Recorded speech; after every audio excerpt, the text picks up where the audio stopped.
Good. Thank you. Appreciate you guys being here. Obviously, this is a really cool event. Yeah, we've talked a lot about how important the Texas High School Coaches Association is, how important our relationship is with that group, but also how we are as servants to the high school coaches in this state and the role that we play in kind of helping young coaches develop and aspiring coaches get better. And so it's an awesome opportunity to come out here. It's one of the best conventions, if not the best convention in the country.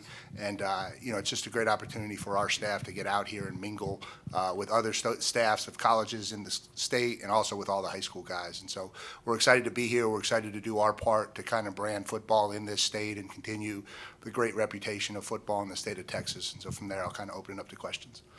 Mike, Sam Kemp, The Athletic. I know you've been here before as an assistant, but what is it like now walking the halls as the head coach at Texas A&M at this convention? Yeah, I don't know that it feels a lot different being the head coach. I still want to be a guy who can be approachable. I still want to be a guy that can sit down and talk ball with high school coaches in this area.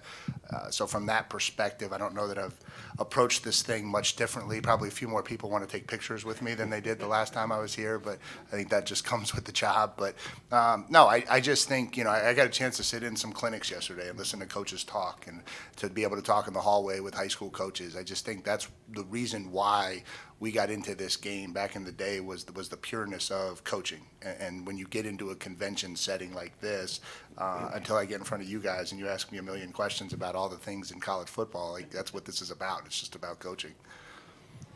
Coach Mike Roach, 24/7 Sports. Just generally, I know you can't discuss specific prospects, but generally recruiting, you guys are off to a good start in your first full cycle. How tough is that to come in and you're playing from behind right at the beginning? You got Texas coming off a playoff. You got all these teams recruiting the state. What's been, I guess, the key to your success early on and just kind of what's the general recruiting philosophy? Yeah, I think it's a big challenge when you take over. Obviously, that's you're 2 years behind the 2024 class when you get hired. You're a year behind the 2025 class when you get hired. And so, you're immediately trying to play catch up. And oh, by the way, when you take over, the portal window's open and all of that stuff is going on, and you're trying to make sure you could fill a competitive roster. And so I think it takes an unbelievable amount of work from an awful lot of people in our building. General Manager Derek Miller, all the way down through our assistant coaches, our off-the-field support staff, and you just got to go to work building relationships. And I think we're fortunate enough from a brand recognition standpoint that Texas A&M sells. And I was here for 4 years when we had a lot of success recruiting in this state, won a lot of big recruiting battles for the best players in this state, and obviously that's how you have success is you win the battles you need to win in this state. And so, you jump in, you roll up your sleeves, and you sell the product you have. And obviously that's going to be critical to our success here at Texas A&M. Mike, Carter Yates with Dave Campbell's Texas Football. The trend right now is of the top 100 recruits, 60% are going out of state. Why do you think it's so much harder to keep recruits in state? This is everywhere, not just Texas. I think that's probably one of the biggest things that has consistently changed over the last 5 years. I think it started with social media and the ability to brand your program a lot easier 365 days a year. Used to be if you were a kid in a state, you couldn't see programs outside of your state. It was a lot harder. Now you just pick up your phone and you scroll through Instagram and you could see and have access and feel like you're part of a lot of programs regardless of where they are located in relation to you. Obviously, I think playing NIL has played a role in terms of helping families travel and some of those things. And so I think it's just kind of made it even worse. Obviously, we've got to figure out how to redirect that trend. We've got to get the best players in this state staying in this state. And then I think, another part of it too is being true to our own metrics. I think one of the other things, and we've talked about this at length when I got hired, is if you look at it, every single year, the most amount of draft picks in the NFL draft are from the state of Texas. If you look at the colleges they represent, it doesn't mirror the premier brands always, right? And I think part of it is making sure that we trust our own evaluations, whereas these guys might think we're not getting the best ones in the state. Maybe internally we think we are. No Mike, disrespect, Mike. oh, I'm sorry. Mike Foreman, Victoria Advocate. You brought Trooper Taylor with you from Duke. Can you speak a little bit about what he will bring to the program? Yeah, so I knew of Trooper before I got hired of Duke. I didn't really know him personally very much. I sat down with him and we had a really long conversation when I got hired, and I was blown away kind of with how genuine he was and the kind of man he was. That spoke volumes, you know. And then as I started talking to a lot of our players at Duke, just the relationships he had, not only with them but with their families, and not just running backs or not just the kids he recruited, just across the board. He's a relationship person, and so that's kind of what made me retain him at Duke. And then, you know, spending 2 years with him, he's also a lights out running back coach and did a phenomenal job improving that room, the toughness, the ability for those guys to carry the ball, the ability for those guys in pass protection. And so it was kind of a no-brainer in terms of asking him to come. And then you add in the fact that he's from Cuero, and so he's a Texas kid and has always kind of wanted to get back to one of the big brands in this state. And so for him to kind of be back now at A&M, I think that's really important for us. Greg Riddle, the Dallas Morning News. There's been some talk about possibly adding a summer signing date. Would you be in favor of that? No, I'm 1,000% opposed to that. I think if you add a summer signing date, I think you run the risk of creating more kids wanting to reclassify and skip their senior year of high school. I think if you look at what happened when we moved the signing date to December, now 80% of the kids enroll in the spring. I think if you project that out and move the signing date to June, I think over the course of 3, 4, 5 years, you're going to start having 50, 60, 70% of the kids reclassifying. I don't think that's good for anyone. I don't think that's good for high school football. I don't think necessarily that's good for the kids to not finish their development of high school. And you know, I don't know that it's great to put a high school senior on a college campus at that alarming rate. Travis Brown with KBTX. I know there is some reports coming out about roster limit size. Is there a number that you've been hearing more, and has your thoughts changed, or what's your thoughts on what the roster limit size should be? No, I haven't been hearing a number. I kind of leave that in the hands of the people that are going to make that decision. I certainly have spoken my piece about my opinions and my feelings on it. Trev and I have spoken about what I think that needs to look like, but at this point, that's kind of in the higher-ups' hands, and they'll kind of let me know where it lands, and we'll go from there. Do you feel like the preservation of the walk-on is something that's still important in conversations you've had and that you're hearing around? I've already addressed all of that, Travis, so we'll just let my previous statement stand. Bryce Cherry, Waco Trib.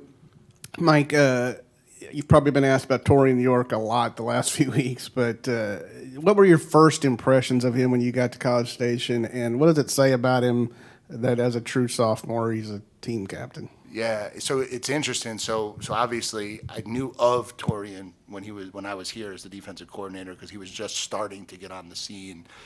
And then when I got to Duke, he was one of our priority recruits, not just as a linebacker, but as a kid in our program. And so, you know, we worked tirelessly to try to get him to Duke, and felt like we finally actually had to come close to doing that. And and then from afar, because of all that, was able to, you know, you kind of watch the success that he had last year, and you know, part of you's happy for him, but part of you's disappointed he's not on your team. And then to come here, so when I got here, I knew a lot about him, his family, and everything. And you know, Coach Trooper Taylor actually recruited him, and so to Duke. And so, you know, we had a lot of connections with them when we got here. And you know, and then you start spending time with him, like in a college program, and where you're around him all the time. And I think his leadership qualities, what he stands for as a young man, how he represents himself, you know, those things are really, really special. And so it's not a surprise that he has the respect of all of the players in the locker room. And I said this when it happened, but you know, he got named captain because of a vote of his peers, not because, you know, Coach Elko thought we should have a sophomore captain. And when you counted the votes and you saw the amount of people that recognized him in that spot through different classes, through different positions, it just speaks to the leadership qualities that he has. Hey, Coach, Vinny, CBS San Antonio. How do you think college football overall is doing and continues to do? And I know some things still need to play out, but in the NIL world, as we just evolve each and every day? So I have a couple opinions on this. I think one is it's obviously there, right? And there are certain instances where NIL is at the forefront of every single thing that happens. But I think that those stories get magnified so much that it's become a very popular opinion that kids only do certain things because of NIL. And from the inside, I don't think that is nearly as accurate as people report it from the outside. I just think that's a very easy statement for people to make. It's there. I think we provide value for young men. I think that NIL money gets used in a lot of different ways. I don't think it's just automatically the kid running to the, I guess it's not the local shopping mall anymore, but whatever that equivalency would be, and spending it as quick as he can. I think I think a lot of it is used in a lot of different ways to help support families and support people. And so I don't think it's nearly this negative thing that a lot of people are trying to make it out to be. Now, there's still a need for a standard. There's still a need, we're still playing a sport where every school has different rules because of their state regulations and state legislation. And so when you're talking about competitive balance and, 49 states are operating under different rules, that doesn't make a lot of sense to me. And so I do think there's some legislative stuff that still needs to get regulated and ironed out. No, I'm sorry, so you would be in favor of governance on some degree? Of governance on it, I think everybody's in favor of governance on it. Yeah, I think trying to create just a standard, I'm not talking about a salary cap or capping earnings or affecting the kids. I'm talking about trying to make sure that across the board, everyone has the same playing field. It doesn't make a lot of sense that we have to compete with teams for national championships and every state has their own set of rules. There's not really a situation in anything that works like that. Two more. Mike, as spring official visits have happened, it seems like, at least anecdotally, the timelines on players making decisions and recruiting has kind of accelerated. I'm curious, with that, how much does a senior high school season still matter in evaluation from your perspective? Yeah, I think it still matters. I think a long time ago, long before spring official visits, this thing started accelerating at a pace that was a lot different than what we were kind of accustomed to. And I think really the junior year now is really important. But, we still thoroughly evaluate senior film. We still evaluate our own commits. We evaluate other players. We evaluate kids committed elsewhere. I think trying to constantly make sure you're bringing in the right kids is critical. And some kids really develop between their junior year and senior year, and so you certainly don't want to miss out on the opportunity to find value when things like that happen. Coach, I know you said at BD Days you didn't really want to talk about what's in the past, but it felt like in the last year or two, talking to people around the state, there were some strained relationships between the high school coaches and the school. How's that process been going, whether it be reaching out through the THSCA or just talking to high school coaches? How has that relationship process between you and your staff and them been going so far? Yeah, I think it's gone really well in our 8 months. I think if you ask the high school coaches in and around this building, I think they feel the presence of Texas A&M the way they would want to.